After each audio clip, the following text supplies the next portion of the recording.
नमस्कार, स्वागत है आपका कमोडिटी निवेश में, जहां हम आपके कमोडिटी से जुड़े हुए तमाम सवालों के जवाब देते हैं। सवाल पूछने का तरीका बेहद आसान। आप हमारे नंबर 9136934058 पर अपने सवाल हमें भेज सकते हैं। आप जो भी सवाल हमें व्हाट्सएप करेंगे, अगले आधे घंटे तक उन सभी सवालों के जवाब हम देने की कोशिश करेंगे। अगर कोई भी सवाल छूट जाता है तो अगले दिन इसी वक्त पर आपके उस सवाल को इस शो में शामिल किया जाएगा। तो चलिए, और आपके सवालों के जवाब देने के लिए हमारे साथ दो मेहमान हैं।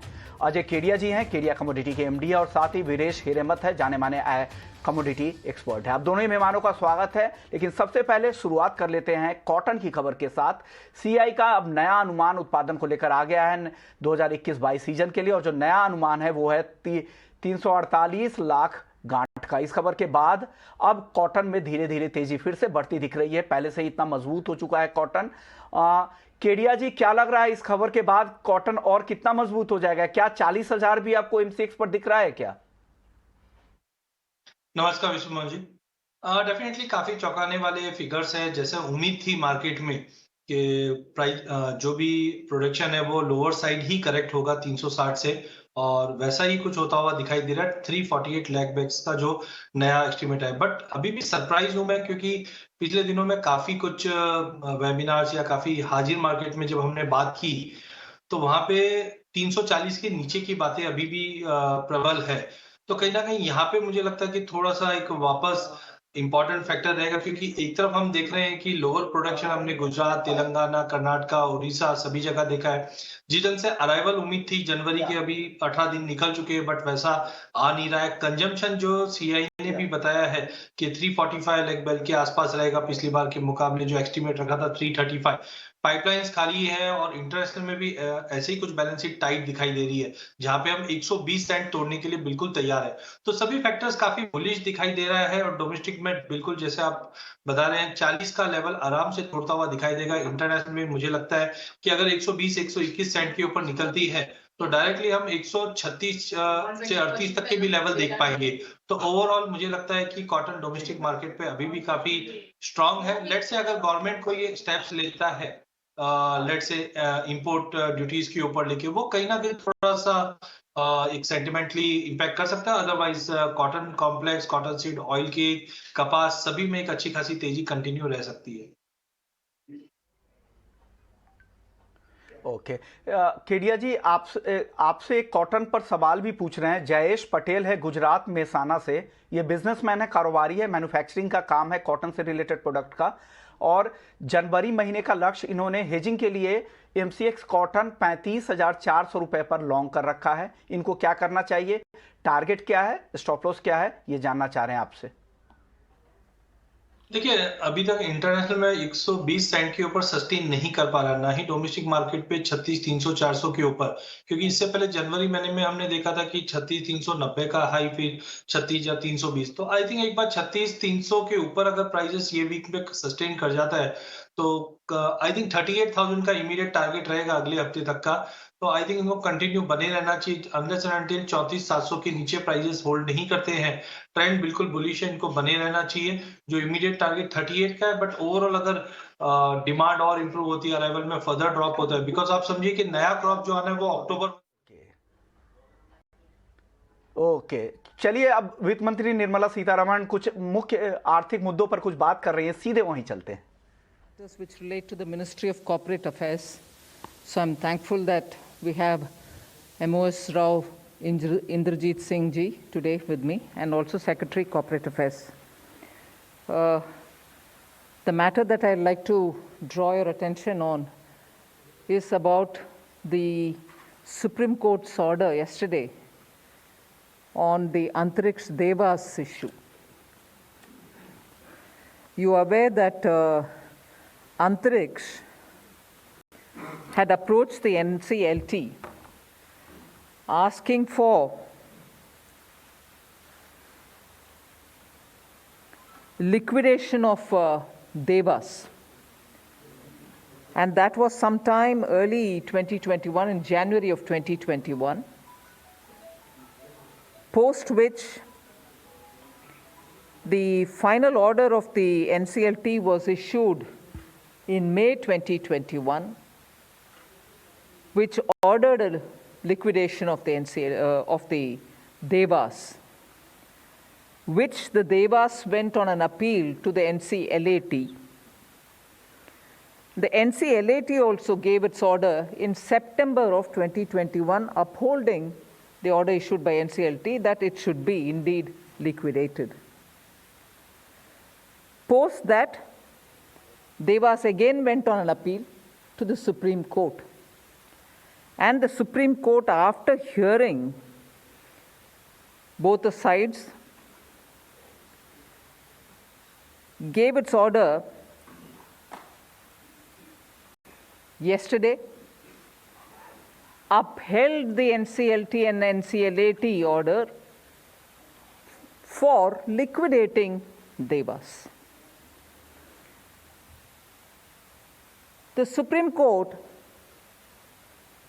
has actually given a very comprehensive order. And in fact, I'd like to draw a few of their observations as a part of their judgment. But before that, I want to just broadly mention to you what this is all about. I'm sure many of you all who've been watching this whole process since 2005, when Antariksh entered into an agreement with Devas, and that itself became a controversy during the UPA government. Agreement was signed during UPA in 2005, and post the agreement, it took 6 full years for the UPA themselves to cancel the order in 2011. And even when they cancelled it, glimpses of what was completely wrong against national security, that it was a fraud upon the people of India, a fraud on the treasury of India, and a fraud against the country, was obvious. Several of you in the media have covered it then. And it was therefore sometime in February 2011 that the UPA government itself thought it fit to cancel this order, cancel this agreement between Devas and Antariksh.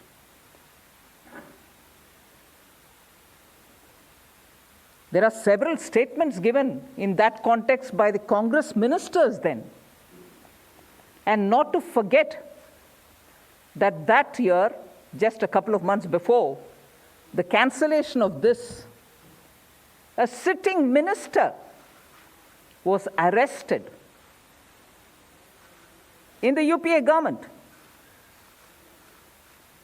And that was also a big scandal. So the cancellation comes in the sequence of one scandal, minister gets arrested, the next scandal, where the agreement between Antariksh, which was part of the ISRO's own commercial wing, with Devas, which was a private entity, and giving away for pittance a rare S-band spectrum, which is only used largely by defense forces. So this kind of a selling of primary endowments, whether it is under the soil as mineral wealth, or wavelengths, or satellites, or spectrum band, and anything else, giving it away to the private parties and making a deal out of it, marks the feature of the Congress governments. And this today, after nearly 10, 11 years of struggle, we've had Supreme Court come out with a comprehensive order.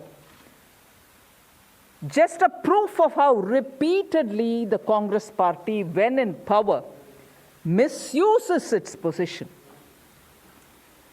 allows blatant selling of resources of the government, resources of the people of India for pittance. The statements given then clearly tell you how brazen this attempt was. The cabinet didn't even know about such a brazen agreement, whereby 90% of yet to be launched satellites were already agreed and given away to private parties. The GSLV 6 and GSLV 6A were not even launched yet. The cabinet hadn't even approved it yet. But 90% of these two satellites' utilization was already through an agreement given away to a private party.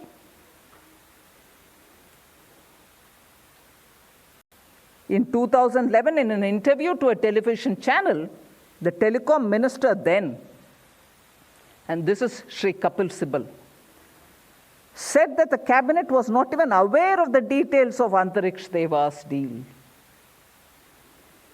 ISRO is something which comes under the PMO.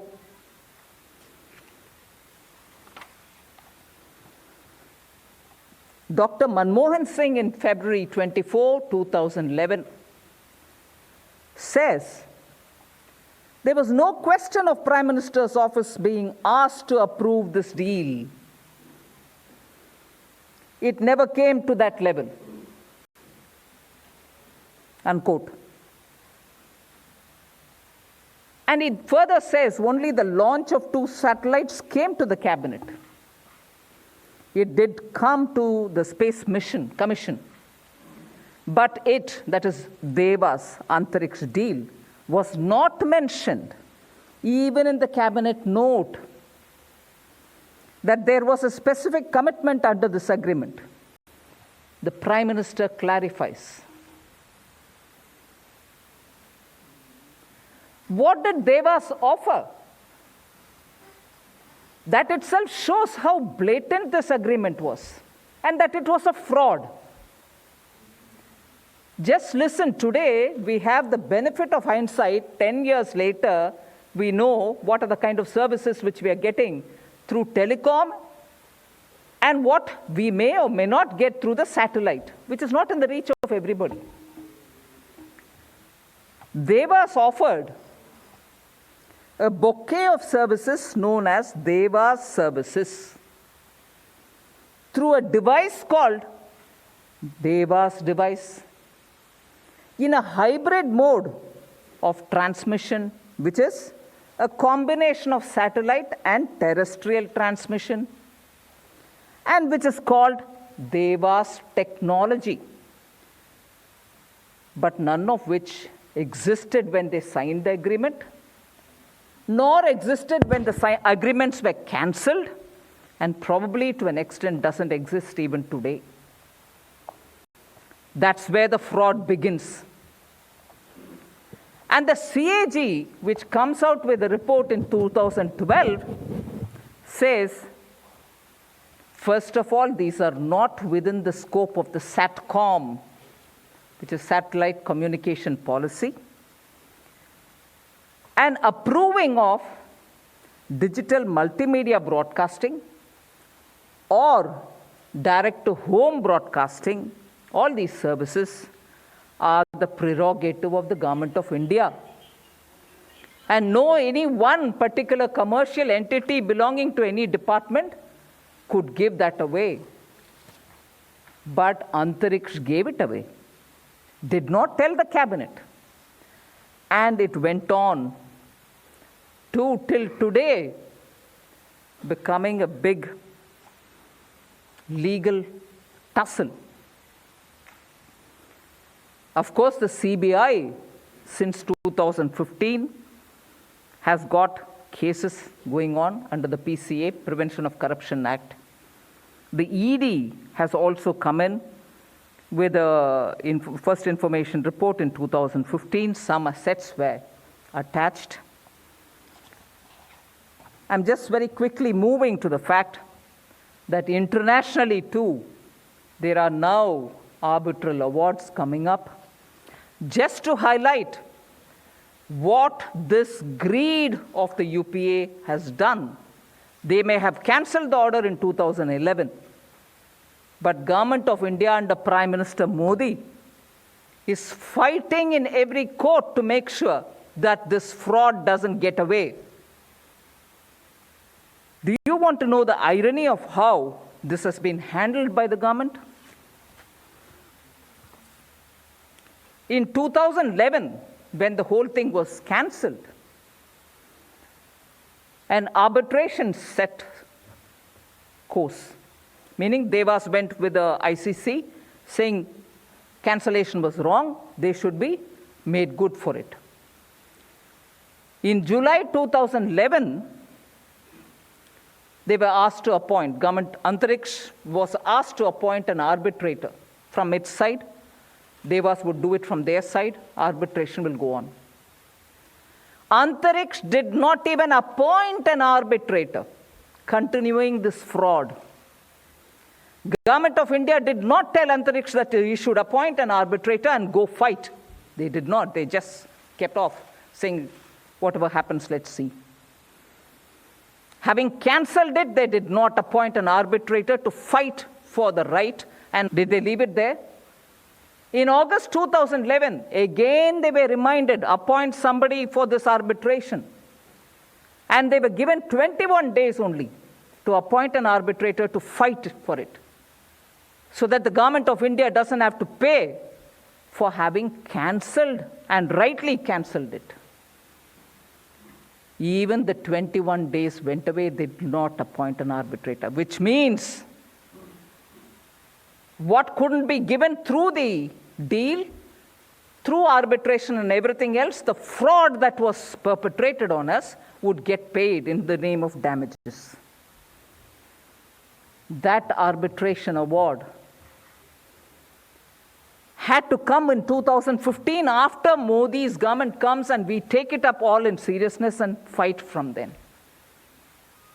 Even worse, even in 2011, for having given away the S-band, which is a very sensitive band, which is a spectrum band, which is very rarely used and by defense only, for having given away the S-band for a throwaway price, they did not even invoke national security when the arbitration began. It's an outrageous case whereby a rare endowment of the people of India, the S-band spectrum, the satellite which goes up, are all given away to petty cronies of the Congress party.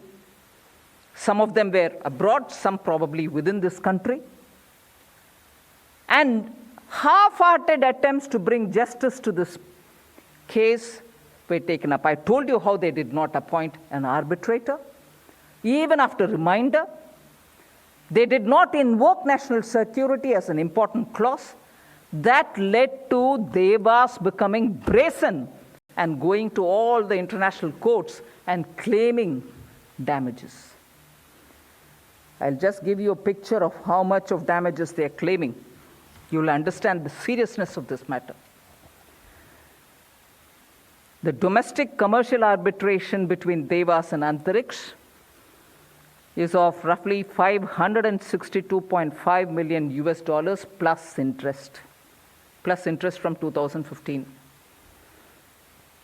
The two sets of the shareholders, the Deutsche Telekom, I think, Singapore, and 3 Mauritius investors, have obtained awards using the bilateral investment treaty clauses. Each, meaning one has got $93.3 million US, and the other one is $112 million US. You can imagine what a scandalous agreement that was. A laid back, just get the problem out of my way kind of an approach in 2011 when they cancelled it. And even after that, when they did not appoint an arbitrator, and even after that, they did not even invoke national interest or national security, that till today we are fighting one after the other to save taxpayers' money which would have otherwise gone for paying all the damages because of this scandalous agreement. It was a fraud from the first place. And I'm glad that the Supreme Court has called it out. And simultaneously, let me remind you that the first generation bilateral investment treaties, which did not have very many clauses which are important for Indian investors, was brought to an end, terminated in 2015 after Prime Minister Modi came. It's become null and void since after 2016. A model BIT is now being negotiated with very many countries. And just to highlight to you what that first generation BIT did not have, and as a result of which we are facing a lot of trouble, is it had issues of taxation also being interpreted as part of being a part of BIT. Taxation can never be part of any of the agreements. It's a sovereign domain. Today, interpretations are being given even about taxation in such matters. Second, there's no chapter on investor obligation in any of those first generation BITs. Investor has no obligation. He may fulfill an agreement or not, but he can claim all the rights. Whereas the model BIT today includes all that. And national security could never be invoked, probably under the way in which that was drafted. So BIT is happily being touted and interpreted against our own interest. And I'm very grateful that the Prime Minister in 2015 said, no, we'll have to redraft all these agreements. And 2015, it was annulled, meaning effective 2016. Although, of course, the duration for which it had to run, it'll run, the grandfathering will happen for those who have invested during those times.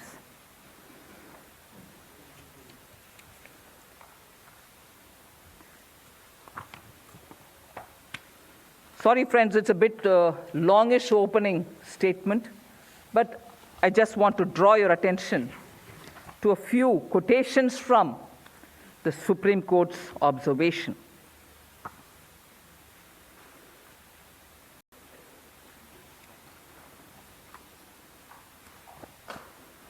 I'll just highlight one or two, and I'm sure many of you all would be able to take it from the judgment itself. I'll share the copy of the judgment with you all. Para 12.A of the Supreme Court verdict. I have the copy with me. Can share the copies with you later. Para 12.8 says, a total amount of 579 rupees, Indian rupees, was brought in by Devas. But almost 85% of the said amount was siphoned out of India, partly towards establishment of a subsidiary in the USA, partly towards business support services, and partly towards litigation. तो वित्त मंत्री press conference कर रही है अंतरिक्ष देवास मामले में और यूपीए पर सीधा निशाना साधने की कोशिश कर रही है। चलिए इस मामले का अपडेट आपके लिए ईटी नाउ स्वदेश पर आगे भी लेकर आएंगे, लेकिन अब वक्त हो गया है मनी मंत्रा का, तो आप कहीं मत जाइए, बने रहिए ईटी नाउ स्वदेश के साथ।